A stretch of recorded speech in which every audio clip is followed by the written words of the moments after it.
On this day, 115 years ago, Billy Wilder was born.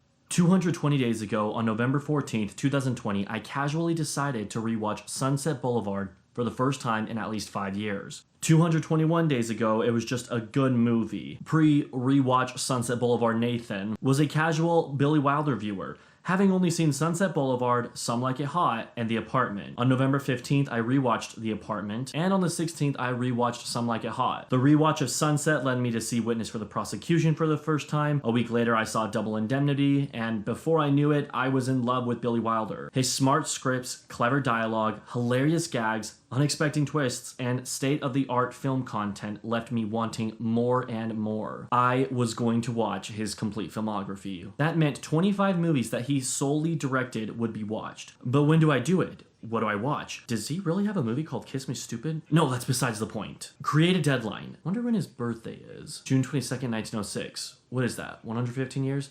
It's happening. I will have seen 25 Billy Wilder films by June 22nd, 2021. With completing 1, 2, 3 on June 20th, 2021, I completed Billy Wilder's complete filmography. The masterpieces, the misfires, all of the above. Today, I will be ranking them. Now, as I share my ranking, I will also be discussing the signatures of Billy Wilder I noticed, as well as what worked to me and what didn't work. On my Instagram account, I had you vote for Billy Wilder's 10 best movies. The 10 movies were selected from the 10 most rated movies of his filmography on IMDb. When I get to my top 10, I will include your top 10. Now, when it came to ranking the bottom of this list, I asked myself, which would I dread rewatching the most? It has to be 1978's Fedora. I'll say it now, and I think we can all agree that Billy Wilder's earlier movies were better than his later movies. Fedora was his second to last movie, and unfortunately, it's a chore to get through. The plot is very silly, and the twist is even sillier. The only part I laughed at seemed to be an unintentional scene that isn't even supposed to be funny, where they dubbed this little girl's voice, and it's clearly not her real voice.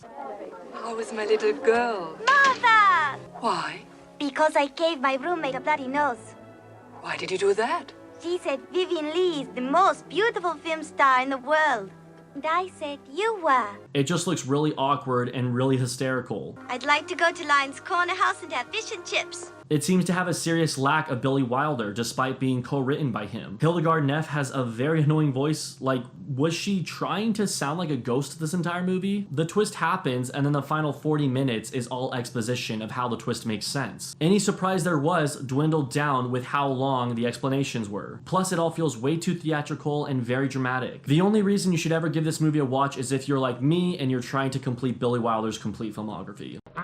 The Emperor Waltz isn't that much better, but was a bit more watchable, and at least Billy Wilder seemed to be a bit more present in it. Look, there he is. That's him. That's Billy. There's definitely some situations that scream Wilder, like characters conversing about a record player, where one character thinks that it's a record player and the other thinks that it's a ticking bomb. The character who thinks it's a record player is saying all the wrong things for the other characters to believe that it actually is a ticking bomb. And so situations like that show me that Billy Wilder definitely is present, that it is one of his movies. But unfortunately, there's not too many scenes like that. The songs aren't that catchy, and sorry to all the fans, but Bing Crosby is just about as arrogant as every other character he plays. Kiss Me Stupid is a perfect example of a movie way longer than it should be. That's a common problem I had with Billy Wilder. His movies were often just a little too long. Now this one only sits at 2 hours 5 minutes, but I felt every minute of it. Some of Wilder's wacky plots work really well, but this one just didn't. It's about Orville. He wants his songs published, notices a famous musician is in town, played by Dean Martin, and works up a plan to get a local nightclub singer to pretend to be his wife while his real wife is away. I thought I would enjoy seeing Kim Novak in a movie because I love her in Vertigo, but it was not enjoyable at all. Her character has a cold the whole movie, and her stuffy voice gets old very fast. Plus, Dino is a complete tool. I try to be optimistic when it comes to Billy Wilder's movies, and I try to have a good attitude, but when it came down to it, this plot and this whole entire movie to me was just a little too stupid. The Private Life of Sherlock Holmes definitely had some funny moments in it, and the mystery was enjoyable enough. Honestly, with Sherlock Holmes, it's mostly ranked as low as it is just because it's not as enjoyable as the other films on this list, nor is it as rewatchable. Plus, I found the ending to be a bit silly, but hey, seeing Christopher Lee as Mycroft was pretty cool. With as many Walter Matthau and Jack Lemmon team-ups we have out there, unfortunately the fortune cookie didn't work out too well for me. Which, ironically enough, was the duo's first team-up together. My fault on the movie is not so much the movie's fault. I think by the time I saw this movie though, I was just a little little tired of seeing these two actors together. I feel like they always play the same characters. Lemmon is always the clean, more conservative rule follower, whereas Matheau is more rough around the edges and the rule breaker. Ron Rich's character, Boom Boom Jackson, was very likable. The movie was also sprinkled by young Jack Lemmon's ham acting, which I will address a little bit more later on. Avanti has a cute plot. The children of two lovers meet up in Italy to collect their dead parents' bodies. I just realized if I just left it at that doesn't sound cute at all. But while they're in Italy, they decide to recreate what their parents did as an honor to them. This movie's biggest problem is that it's just a bit forgettable. I watched it on June 18th, today is June 22nd, and I already can't remember a lot of the movie. Buddy Buddy was the last movie Billy Wilder directed. It is also another team up with Jack Lemmon and Walter Matheau, but this time Walter Matheau is an assassin.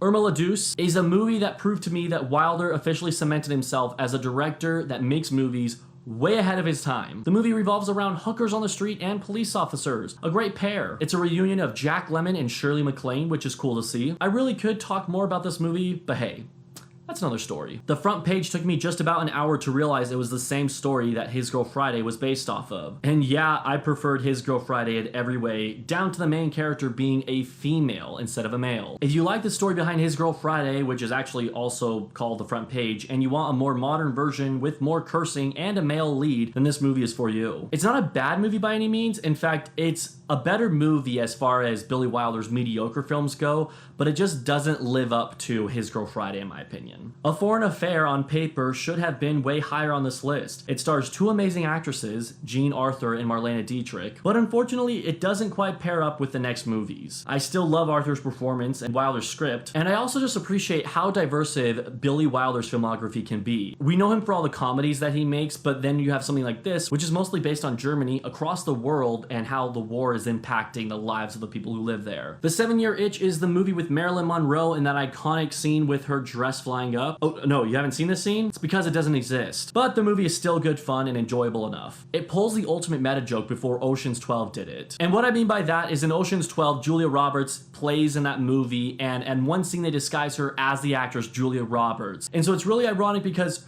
she herself, Julia Roberts, is playing this character who in the movie looks like the actress Julia Roberts. In this movie, they have a quick line that mentions Marilyn Monroe, which is super ironic because obviously Marilyn Monroe plays the main girl in this movie. It's a silly movie, really, but it just works better for me than Wilder's other silly plots. The only thing having me love Love in the Afternoon is Audrey Hepburn's performance of the both young, naive, and uninformed thin girl. Everything else about the movie is a little creepy. Audrey Hepburn and Gary Cooper fall in love, and in real life they're 28 years apart. It's just a little strange to me. Sabrina is the first Audrey Hepburn movie that she did with Billy Wilder, and the last movie that she did with Billy Wilder that is on this list. It also stars Humphrey Bogart and William Holden in one of 4 movies that he did with Billy Wilder. For the same reason that I liked Love in the Afternoon, Audrey Hepburn carries this movie. It's a cute love story, but doesn't stand out too much, to me at least. Apparently it stood out to the public because they have a remake starring Harrison Ford. Wilder also earned some more points for being meta once again when Humphrey Bogart refers to checking out the movie 7-Year Itch, which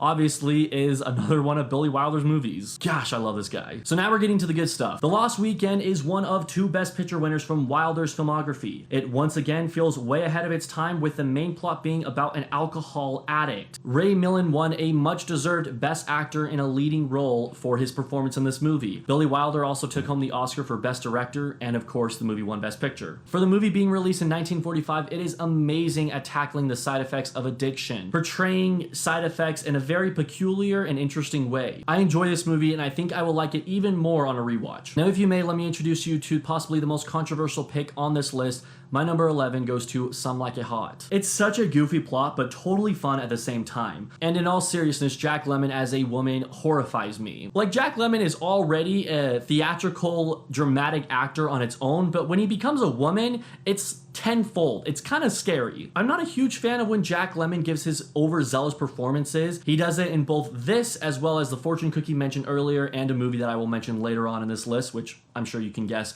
but we'll get to it later. He just seems a little bit too over the top for my own taste. Although this movie ranks much lower than probably on your ranking of Billy Wilder's filmography, I still revere this movie as an absolute classic. It's not my favorite Wilder film, in fact it's not even in my top 10 as of today, but it's still a fun time. It's got some great running gags, including one about blood type O, and it's one that I definitely plan on rewatching someday. I do appreciate Some Like It Hot, however, for being as iconic as it is. In fact, Billy Wilder's grave actually quotes the final line of this movie. My friend Jackson said it perfectly when he said that Some Like It Hot is the 2001 Space Odyssey of Billy Wilder's career, where if someone brings up Billy Wilder, odds are someone at least will know about the movie Some Like It Hot. It's his iconic movie, and for that I really appreciate it. I'm trying to find a way to end this section by saying nobody's perfect in some clever way, but for what it's worth, there's my ranking right now. Oh hey!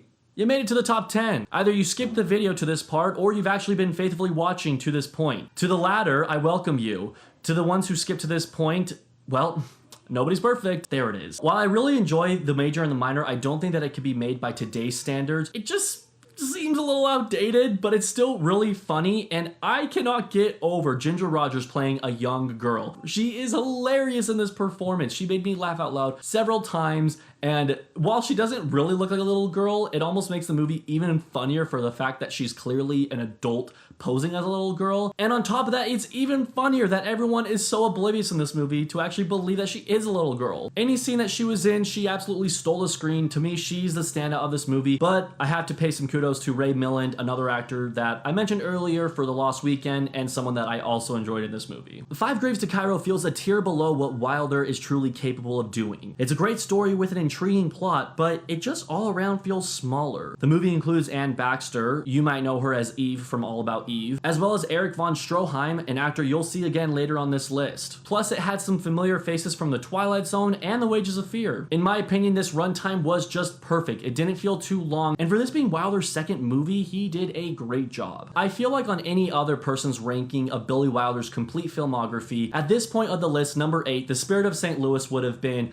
long ago mentioned and forgotten. But for me, it sits in the top 10. James Stewart is my favorite actor of all time. Pair him with Billy Wilder, one of my new favorite directors of all time, and you have a great movie. It's not so much a wisecracking comedy like Wilder's other movies, but it's really just a moving biopic. The majority takes place in the cockpit of the plane with James Stewart, and it has a very Christian-esque ending, which totally worked for me. Stalag 17 follows several men who are bunked together in Stalag 17, a prisoner of war camp during World War II. One of the men is a traitor in helping the commander of the camp. The movie is finding out who that man is. The movie has all the workings of a 10 out of 10 movie to me if they could have done with a few characters and jokes, namely Animal and Harry. These two characters drove me crazy. I didn't laugh once at any of their gags, and they really hurt the film for me. Many of the jokes that they had on screen just made me roll my eyes. But Animal and Harry are the worst things about this movie. I actually really liked everything else. It isn't so much a great escape as it is more so a whodunit tale. Otto Preminger, yes, the director of Anatomy of a Murder, is in this movie, and he probably gives my favorite performance as well. I loved any scene with him, and I also have to acknowledge William Holden because he was great in this as well. 1, 2, 3 is my most recent Wilder watch, and I'm confident in saying I will be seeing it plenty of more times. Of all the Wilder films I've seen, this was the fastest back and forth dialogue. James Cagney is unbelievable with how fast he can speak and how long his lines are. It stressed me out just imagining memorizing the script. There are lots of funny things that happen, including a chase that feels like an inspiration for the later movie directed by Stanley Kramer. It's a mad, mad, mad, mad world. With funny moments and plenty of talented performances, 1, 2, 3 was a great way to finish Billy Wilder's filmography. Ace in the Hole is one of 2 films on the Criterion Collection from Billy Wilder, and its place is appropriate. When I first watched it, I didn't really know what direction it was going in, and when it started, it kind of frustrated me because I wanted to like it, but I was not disappointed by the time it ended. In fact, I really preferred the second act to the first act. It's full of so many different messages, including trust, selfishness, and worldly pleasure. Billy Wilder made a great movie from yet again an amazing script. Kirk Douglas was also amazing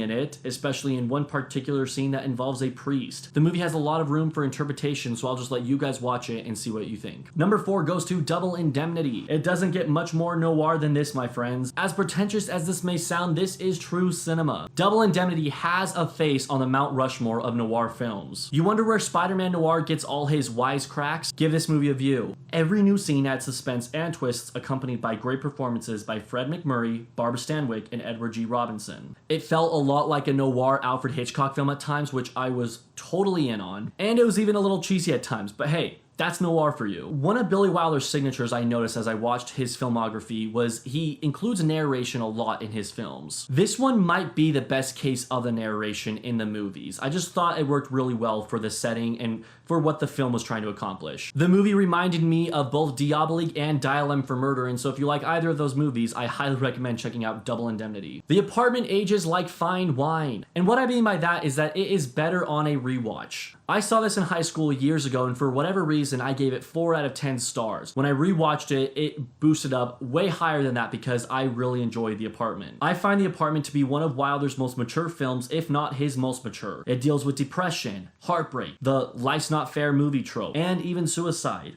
Wilder edits everything so well together, tricking the audience at times and surprising them at others. It's filled with such clever comedic and at times dark dialogue. I will say I think the runtime is a bit too long, and that's my biggest complaint. I could have done for even 20 to 30 minutes shorter, but I don't know what I would get rid of. That's the problem. Maybe the beginning when he has the cold, but even that is really crucial to the plot. The ending is so satisfying too. I'm gonna go into spoiler territory, and so if you don't want to see the spoilers, go to this part of the video. He stands up to his boss and gets the girl, and you can't help but smile as you see Fran run to his apartment. The score was also great, in fact, probably my favorite score out of any Billy Wilder film. Jack Lemmon is once again a little too exaggerated in scenes with acting, and it kind of bothers me, but not too much. It was mostly just that dang cold scene with how much he overreacts with the cold that he has. Also, is this considered a Christmas movie? What is the ultimate Hollywood film about Hollywood? It has to be without a doubt my number 2 pick, Sunset Boulevard. The movie stars Gloria Swanson, William Holden, and guess who's back? Erich von Stroheim. Co-starring narration at its finest,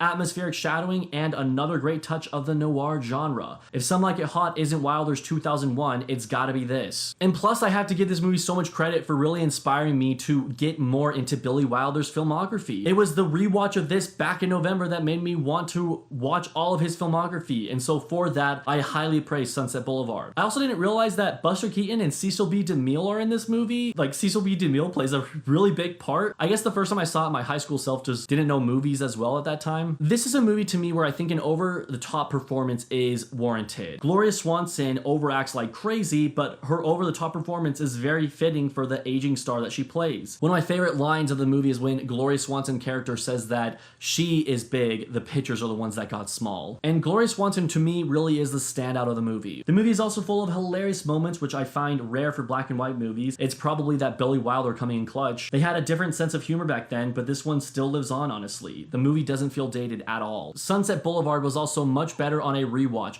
but not that it was ever bad on a first-time watch either. And my number 1 Billy Wilder film has to go to Witness for the Prosecution. To me, it was perfect on a first-time watch, and again when I rewatched it a month later. I love a good courtroom drama, and 1957 seems to be the year to throw out good ones. Not only receiving this, but 12 Angry Men and Paths of Glory. I'm not gonna spoil anything here, but let me tell ya, you'll want to see this one. I love the feeling of finding a new favorite film, and this one did it for me. I was glued to every scene, to every line, to every twist this movie threw at me. Plus, this was a time when I was getting more familiar with Billy Wilder's work and Charles Laughton's work as an actor, and so I really loved both of them as well. Witness for the Prosecution was an absolute nail-biter. Not necessarily for any suspense, but because of the surprises. It's movies like this, 12 Angry Men, and even something like Dial M for Murder that are so dialogue-heavy that you must listen to every word you hear because it is vital information. To say I love this movie is an understatement. I adore it. Even on a rewatch, having known the twist and everything that happens in the movie, I still love it, and I'm excited to see it for a 3rd time. I feel like Billy Wilder is a close friend of mine, one I get to know each time I watch a movie of his. The rest of my life, my interactions with him will be reunions, as I've seen all of his movies, but I look forward to them and anticipate what his filmography will continue to give to me. Thank you guys so much for checking out my complete filmography ranking of Billy Wilder. Definitely leave your rankings in the comments below, whether you've seen 25 of his movies or 2 of his movies. I want to hear your thoughts. Happy birthday, Billy Wilder. Have a great day, everyone.